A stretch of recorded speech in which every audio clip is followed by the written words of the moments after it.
Assalamualaikum warahmatullahi wabarakatuh. Perkenalkan, nama saya Nurul Afrianti, Prodi Pendidikan Agama Islam.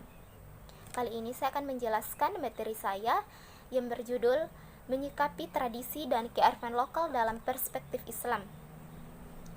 Kearifan lokal dalam perspektif Islam. Nah, kearifan lokal merupakan bagian dari budaya masyarakat yang tidak dapat dipisahkan dari bahasa masyarakat itu sendiri. Karena kearifan lokal ini menjadi satu kesatuan dengan masyarakat setempat. Masyarakat di setiap daerah pun memiliki kearifan lokal yang berbeda-beda tergantung dari kultur dan kebiasaan masyarakatnya tersendiri. Nah, kearifan lokal atau disebut dengan local wisdom ini biasanya diwariskan secara turun-temurun dari satu generasi ke generasi setelahnya, melalui cerita dari mulut ke mulut yang diisyaratkan melalui masyarakat setempat itu sendiri. Nah, dalam bidang muamalah, umat Islam dalam kehidupan harus selalu menghargai berbagai kearifan lokal yang tidak melanggar syariat Islam dan wajib meluruskannya, manakala yang bertentangan dengan syariat Islam, sehingga kearifan lokal tetap harus tunduk kepada aturan Allah Subhanahu wa taala. Kemudian, contoh tradisi Islam yang bertentangan dengan Islam. Yang pertama, ziarah kubur dengan maksud meminta sesuatu kepada yang diziarahi. Tradisi ini masih banyak dilakukan di masyarakat kita. Mereka biasanya menziarahi makam leluhur mereka, lalu meminta keselamatan, kelancaran.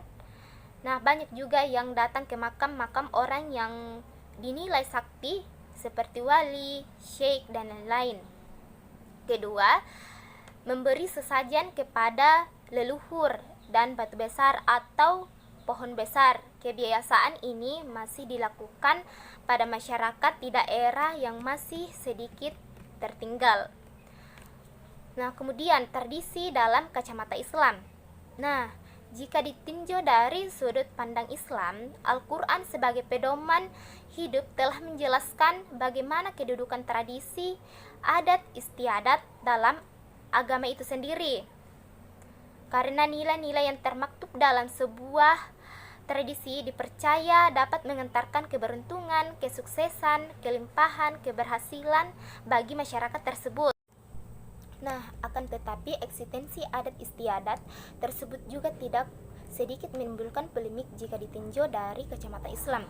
Contoh, tradisi turun laut dengan membawa sajian makanan misalnya dipercaya dapat membawa keberuntungan bagi para nelayan yang baru memiliki perahu agar kelak tidak terjadi malapetaka.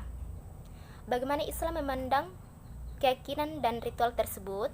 Nah, Islam sebagai agama yang isyaratnya telah sempurna berfungsi untuk mengatur segenap makhluk hidup yang ada di bumi dan salah satunya manusia.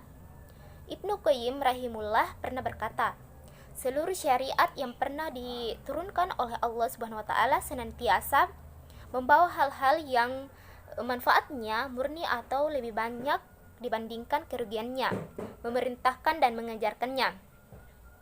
Nah, setiap aturan-aturan, anjuran, perintah tentu saja akan memberi dampak positif dan setiap larangan yang diindahkan membawa keberuntungan bagi hidup manusia. Salah satu larangan yang akan membawa maslahat bagi manusia adalah menjauhkan diri dari kebiasaan-kebiasaan nenek moyang terdahulu yang bertentangan dengan ajaran Islam.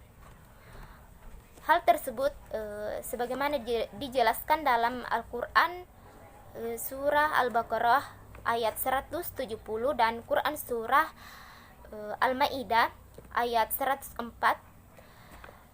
Ayat tersebut menjelaskan kepada kita tentang orang-orang yang lebih patuh pada ajaran dan perintah nenek moyangnya daripada syariat yang diwahyukan oleh Allah di dalam Al-Quran, seperti adanya kepercayaan tertentu pada ritual-ritual yang menjanjikan keselamatan, ketenangan hidup, penolak bala yang menjadi salah satu tradisi masyarakat Indonesia di berbagai daerah. Nah, itulah materi yang saya jelaskan. Mohon maaf bila ada salah kata. Saya tutup dengan ucapan wabillahi taufik wal hidayah. Wassalamualaikum warahmatullahi wabarakatuh.